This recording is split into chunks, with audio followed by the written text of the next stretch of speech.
नमस्कार, आप सभी का बहुत बहुत स्वागत है। मैं हूं नमन परसाई और आज हम पढ़ने वाले हैं एमपीपीएससी एग्जाम को फोकस करते हुए। 17 दिसंबर को पेपर है, 28 अप्रैल को भी है, तो दोनों एग्जाम को फोकस करते हुए आपकी वीडियो है। ठीक, तो आज हम पढ़ने वाले हैं मध्य प्रदेश की प्रमुख योजनाएं।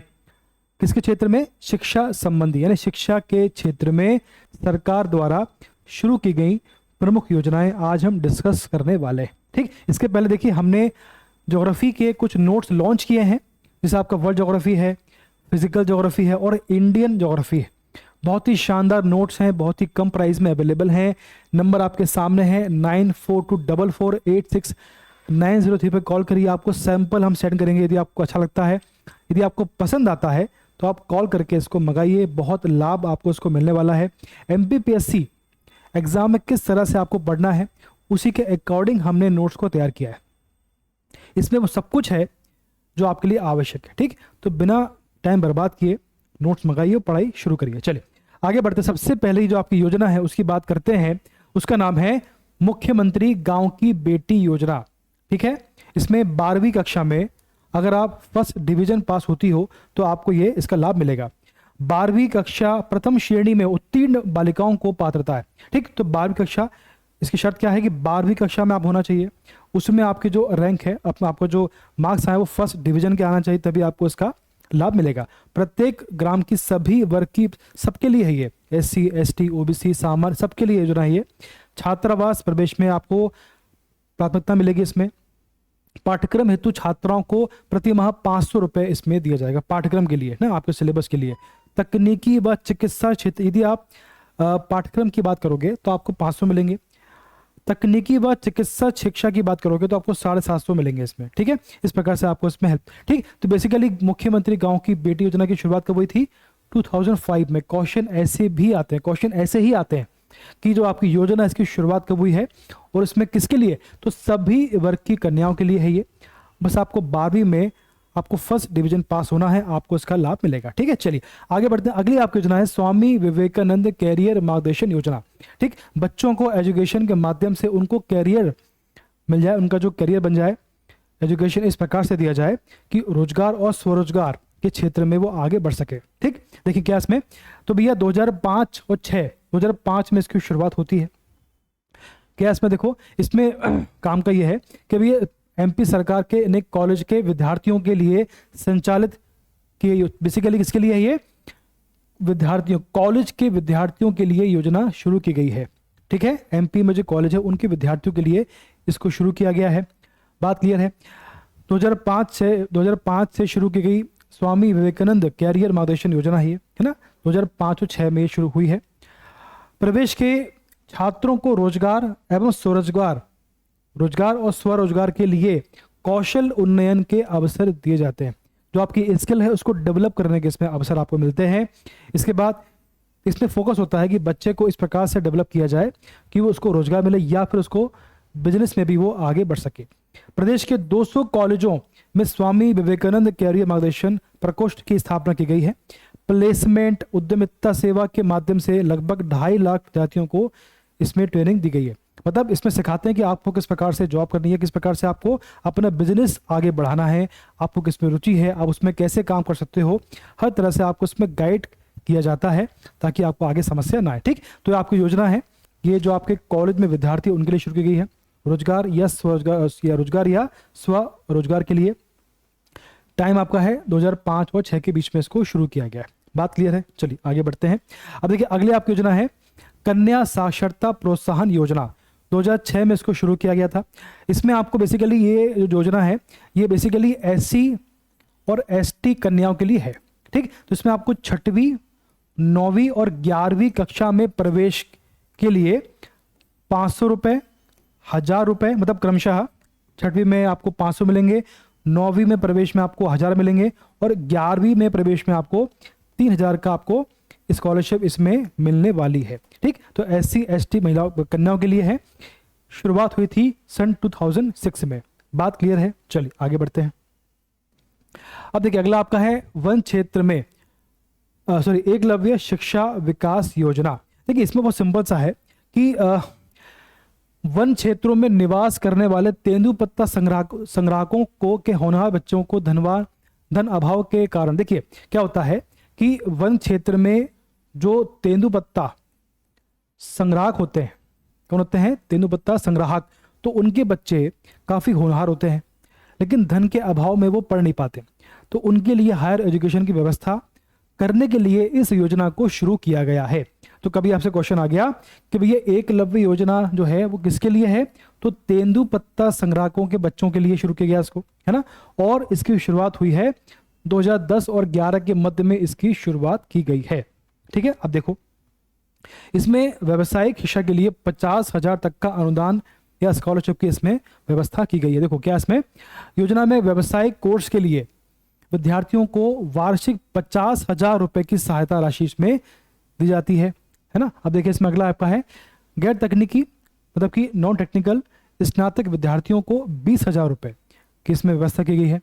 और देखिए इसमें 11वीं और 12वीं में प्रवेश के लिए आपको 15,000 रुपए इसमें दिए जाएंगे और कक्षा 9वीं और 10वीं उत्तीर्ण करने वाले विद्यार्थियों को 12,000 रुपए तक की वार्षिक सहायता इसमें दी जाएगी। ठीक, तो 12,000, 15,000 और आपका 20 और 50, तो 50 इसमें मैक्सिमम सहायता इसमें मिलने वाली है बच्चों को। ठीक है, आप देखें और भी इसमें है योजना में विद्यार्थियों को निर्धारित राशि की सहायता के अलावा, जो राशि आपको दिखाई गई है उसके अलावा जो जरूरी सामग्री होती है, जैसे शिक्षण शुल्क होगा तो आपका शिक्षण शुल्क है ना, आपको जो पाठ्य पुस्तकें हैं, छात्रावास, व्यय के साथ साथ वर्ष में एक बार अपने घर जाने आने का खर्चा, तो जो भी आपकी बेसिक नीड है सबका ख्याल रख के इसको शुरू किया गया। ठीक, तो तेंदुपत्ता संग्राहक जो आपके संग्राहक होते हैं उनके बच्चों के लिए इसको शुरू किया गया है ताकि उनको शिक्षा प्राप्त हो सके। ठीक, 2010 और 11 में इसको शुरू किया गया है। आगे बढ़ते हैं, आप देखो इसमें अगला आपका है विक्रमादित्य निःशुल्क शिक्षा योजना।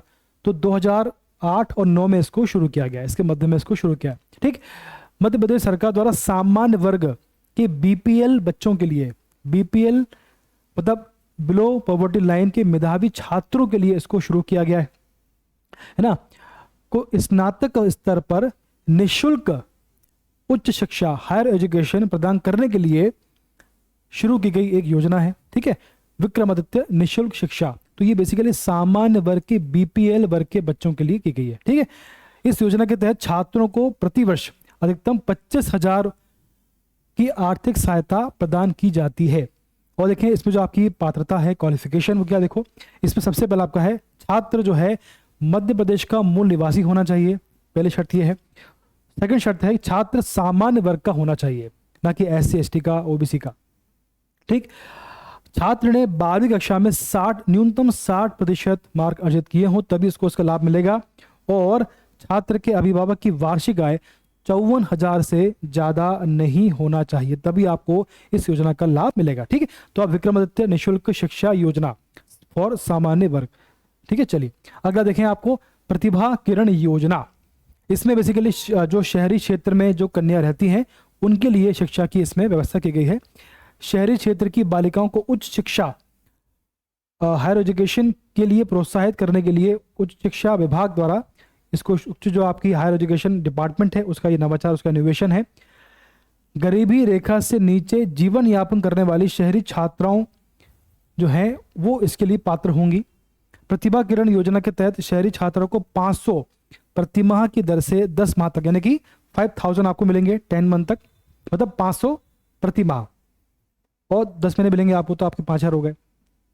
प्रथम श्रेणी में उत्तीर्ण होने वाली शहरी छात्रों को प्रतिवर्ष 5,000 रुपए की राशि इसमें, मतलब 5,000 छात्रवृत्ति के रूप में इसमें मिलने वाले। ठीक, तो शहरी क्षेत्र में जो कन्या, क्या लिखा है, शहरी क्षेत्र की बालिकाओं को उच्च शिक्षा के लिए प्रोत्साहित करने के लिए ये शुरू की गई है प्रभात किरण योजना 2009 में। बात क्लियर है? चलिए आगे बढ़ते हैं। अगला आपका है सुदामा शिष्यवृत्ति योजना। तो भैया 2009 और 10 में इसकी शुरुआत हुई है। ठीक है, तो बेसिकली इसमें क्या है कि गरीबी रेखा से नीचे निवास करने वाले, गरीबी रेखा से नीचे जीवन यापन करने वाले सामान्य वर्ग के छात्रों को कक्षा 11वीं और 12वीं में अध्ययन करने के लिए छात्रवृत्ति प्रदान करने के लिए इस योजना को शुरू किया गया है। ठीक है, यानी कि सामान्य वर्ग होना चाहिए, बीपीएल में होना चाहिए, तो उनके जो छात्र हैं तो 11वीं 12वीं में पढ़ाई करने के लिए आपको इसको शुरू किया गया है। ठीक है, इस योजना के तहत छात्रों को प्रतिवर्ष 12,000 की छात्रवृत्ति दी जाती है। अगर आपको ऐसी योजना पता है तो उनका लाभ लीजिए। होता क्या है कि बच्चों को इस बारे में पता होता नहीं है, वो अप्लाई कर नहीं पाते हैं तो उनको लाभ मिलता नहीं है। ठीक, तो सभी योजना का लाभ लीजिए। बहुत सारी योजना आपके लिए बनी हुई है, उनका लाभ लें ताकि आपको जो पेरेंट्स हैं उन पर बोझ ना आए। ठीक, तो बेसिकली सामान्य वर्ग, बीपीएल और जो छात्र हैं 11वीं 12वीं में होना चाहिए उनको उसका लाभ मिलेगा। कितना मिलेगा? 12,000 प्रतिवर्ष छात्रवृत्ति मिलेगी, स्कॉलरशिप। ठीक है, अब देखो अगला आपका है डॉक्टर श्यामा प्रसाद मुखर्जी छात्रवृत्ति योजना। 21 सितंबर 2010 को इसकी शुरुआत होती है। इसका उद्देश्य क्या है? 12वीं कक्षा में 12वीं की परीक्षा में 80% और उससे अधिक अंक पाने वाले सभी वर्गों के विद्यार्थियों के लिए इसको शुरू किया गया। यानी अगर आप 2010 के बाद में 12वीं कक्षा में 80% से ज़्यादा अंक लेकर आ रहे हैं तो आपको डॉक्टर श्यामा प्रसाद मुखर्जी छात्रवृत्ति योजना के तहत आपको इसका लाभ मिलेगा। ठीक है, अब देखिए अगला आपका आकांक्षा योजना। तो आकांक्षा योजना जो है बेसिकली ये आदिम जाति जो विभाग है उसके द्वारा ये इसको शुरू किया गया है, उसने इसको मैनेज किया है। इसमें क्या है, जो आपका एसटी वर्ग है, ठीक, तो उनके लिए जो एसटी वर्ग के जो विद्यार्थी हैं तो अगर उन्हें किसी एग्ज़ाम की तैयारी करनी है तो होता क्या है कि जो एग्ज़ाम होती है जैसे आपकी नीट है, जेई ट्रिपल ई मेंस है, तो उनके एग्ज़ाम की तैयारी बड़ी महंगी होती है। ठीक, तो उनके लिए ये जो खर्चा उठाना पॉसिबल नहीं होता है, आदिवासी होते हैं, तो एसटी वर्ग के छात्रों के लिए सरकार ने व्यवस्था करी है इस योजना के तहत, आकांक्षा योजना के तहत, कि अगर उन्हें किसी कोचिंग की तैयारी, किसी एग्ज़ाम की तैयारी करनी है तो और उन्हें कोई कोचिंग ज्वाइन करनी है तो सरकार उसकी कोचिंग का पूरा खर्चा उठाएगी ताकि वो बिना किसी हर्डल के पढ़ाई कर सके। ठीक है, तो क्या लिखा है इसमें? निःशुल्क कोचिंग द्वारा जनजाति वर्ग के विद्यार्थियों को बढ़ावा देना इसका उद्देश्य है। कोचिंग संस्थानों में पढ़ने वाले जनजाति वर्ग विद्यार्थियों की फीस की प्रतिपूर्ति कर रहा है जनजाति विभाग। योजना के लिए 2021-22 के बजट में 10 करोड़ 30 लाख रुपए का प्रावधान किया। ये क्वेश्चन दे सकता है, ये क्वेश्चन भी आ सकता है कि भैया 2021-22 के बजट में इस योजना के लिए कितने पैसे की व्यवस्था की गई है, तो 10 करोड़ 30 लाख रुपए की प्रावधान इसमें किया गया है। और देखें जरा इसमें, ठीक है, और देखें जरा इसमें, आप देखो मध्य प्रदेश सरकार द्वारा अनुसूचित जनजाति के छात्रों को राष्ट्रीय प्रवेश परीक्षा, जैसे आपका जेई है ना, जेई डबल, इसके बाद नीट है, एम्स है, क्लेट है, की तैयारी के लिए मुफ्त कोचिंग प्रदान करने की निःशुल्क के लिए शुरू की गई योजना है। इस योजना के तहत छात्रों को कोचिंग के साथ साथ आवास की सुविधा भी मिलेगी और साथ ही कक्षा 11वीं और 12वीं में शिक्षण की सुविधा भी इसमें प्राप्त होगी। अब कोचिंग करो और 11वीं और 12वीं में भी आप पढ़ते रहो, उसका भी खर्चा सरकार उठाने वाली है। ठीक है, चलिए अगला आपका देखो, इस प्रकार से अगला आपकी योजना है स्मार्टफोन वितरण योजना। ये 2017 की योजना है। इसमें जो विद्यार्थी उनको इसमें स्मार्टफोन दिया जाएगा ताकि उनका विकास हो सके। मध्य प्रदेश सरकार द्वारा राज्य के छात्रों को आधुनिक तकनीक से जोड़ने और इन्हें डिजिटल साक्षर बनाने के लिए शुरू की गई योजना है। कब है? 17 में इसको शुरू किया गया। इस योजना के तहत राज्यों के सभी सरकारी कॉलेजों में पढ़ने वाले छात्रों को स्मार्टफोन दिए जा रहे हैं। सरकारी कॉलेज में जितने विद्यार्थी पढ़ रहे हैं उन सभी को ये स्मार्टफोन दिए जा रहे हैं। इसका उद्देश्य क्या है? देखो, उसका उद्देश्य यह है कि भैया जो बच्चा है वो स्मार्ट बने, है ना, बैंकिंग में स्मार्ट बने, अपना काम स्वयं कर पाए, अपना रिचार्ज, अपना बिल, अपना बैंकिंग का कार्य होता है, मतलब बेसिकली स्मार्ट काम कर पाए, इसको ज़माने के साथ आगे बढ़ना है।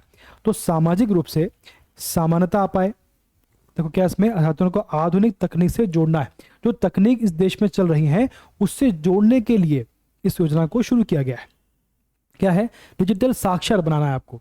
ठीक है, और देखें आजकल जितनी भी कोचिंग हो रही है, ऑनलाइन हो रही है, हम पढ़ रहे हैं, ऑनलाइन पढ़ रहे हैं, तो बहुत से बच्चे ऐसे हैं जो गांव में रहते हैं लेकिन उनके पास कोई साधन नहीं होता, तो मोबाइल से पढ़ते हैं वो लोग। बड़ा लाभ है इसका। एग्जाम्पल इसका, छात्रों को शैक्षणिक प्रदर्शन को बढ़ावा। आजकल पूरे भारत में, पूरे वर्ल्ड में मोबाइल पर एजुकेशन चल रहा है ना, तो इसका बहुत बड़ा महत्व है। उसके बाद सामाजिक न्याय और समानता को बढ़ावा देना है। मोबाइल से बच्चे पढ़ लेते हैं कि भाई जो हमारे साथ हो रहा है, सरकार के जो स्कीम है, सरकार की जो पॉलिसी है, बच्चे मोबाइल पे देख लेते हैं उसको। कोई समस्या आती है, मोबाइल निकाला, समझ लिया उसको, तो ये बहुत इसका लाभ। तो बच्चों को सामाजिक रूप से आगे लाने के लिए, उनको स्मार्ट बनाने के लिए, बैंकिंग में, एजुकेशन में, सब क्षेत्र में आगे लाने के लिए स्मार्टफोन का वितरण किया जा रहा है। ठीक है, चलिए, तो 17 में इसको शुरू किया गया एमपी सरकार ने। अगला आपका है मध्य प्रदेश में मध्याह्न भोजन योजना। कौन सी? मध्याह्न भोजन योजना। ठीक है, मिड डे मील योजना। तो भी 1995 में इसको शुरू किया गया। ठीक है, बात क्लियर है। अब देखो इसमें जो आपकी योजना, इसका उद्देश्य क्या है? इसका उद्देश्य है कि छात्रों के पोषण स्तरों में सुधार करना। जो छात्र हैं बेसिकली इनका अपने भारत में पहले काफ़ी कुपोषण था, तो उसको देखते हुए इसको शुरू किया गया था कि बच्चों को एक बेसिक जो उनका नीड होती है खाने की वो तो मिल पाए। ठीक, तो छात्रों के पोषण स्तर में सुधार के लिए इसको शुरू किया गया। अब क्या स्तर होता है? तो प्राथमिक स्तर पर भोजन में 450 कैलोरी और 15 ग्राम प्रोटीन इसमें दिया जाता है। इसकी व्यवस्था हालांकि इतना पॉसिबल नहीं होता है, फिर भी छात्रों की उपस्थिति में सुधार, अगर उनको भोजन देंगे तो इसी लालच में तो उनकी जो अटेंडेंस है वो बढ़ेगी, है ना। और उसके बाद क्या है? छात्रों की शैक्षणिक उपलब्धि, अगर बच्चे क्लास में आएंगे तो उनका जो शैक्षणिक योग्यता, शैक्षणिक उनकी उपलब्धि है, उनका जो एजुकेशन उसमें बढ़ोतरी होगी, उससे फिर आगे सबको लाभ होगा। इससे आगे क्या है? नोट ये है, जो आपकी मध्याह्न भोजन योजना, इसका नाम थोड़ा चेंज किया गया है, नाम कर दिया गया है पीएम पोषण कार्यक्रम। ठीक है, पीएम पोषण कार्यक्रम। बात क्लियर है? तो ये आपका है। ठीक है, आप देखें इसके अलावा और भी कुछ योजना है, जैसे मुख्यमंत्री मेधावी विद्यार्थी प्रोत्साहन योजना। इसमें क्या देखो, ये योजना जो है 10वीं और 12वीं के विद्यार्थियों के कक्षा में, अगर आप 10वीं और 12वीं में 85% या उससे अधिक अंक प्राप्त करने वाले छात्रों को इसमें वित्तीय सहायता मिलती है। कब शुरू हुआ ये? तो ये 2008 में इसकी शुरुआत हुई। अगला देखें, कन्या शिक्षा प्रोत्साहन योजना। इस योजना लड़कियों की शिक्षा को बढ़ावा देने के लिए डिज़ाइन की गई है और इसमें 8वीं कक्षा से आगे की पढ़ाई करने वाली लड़कियों को छात्रवृत्ति शुल्क प्रतिपूर्ति और अन्य सहायता प्रदान करना शामिल है। शिक्षा के क्षेत्र में लड़कियां आगे बढ़ें तो 8वीं के बाद अगर आप लड़कियां पढ़ाई करती है तो उनके लिए इस योजना को शुरू किया गया है, कन्या शिक्षा प्रोत्साहन योजना। नाम भी तो क्लियर है। तो 2006 में इसको शुरू किया गया।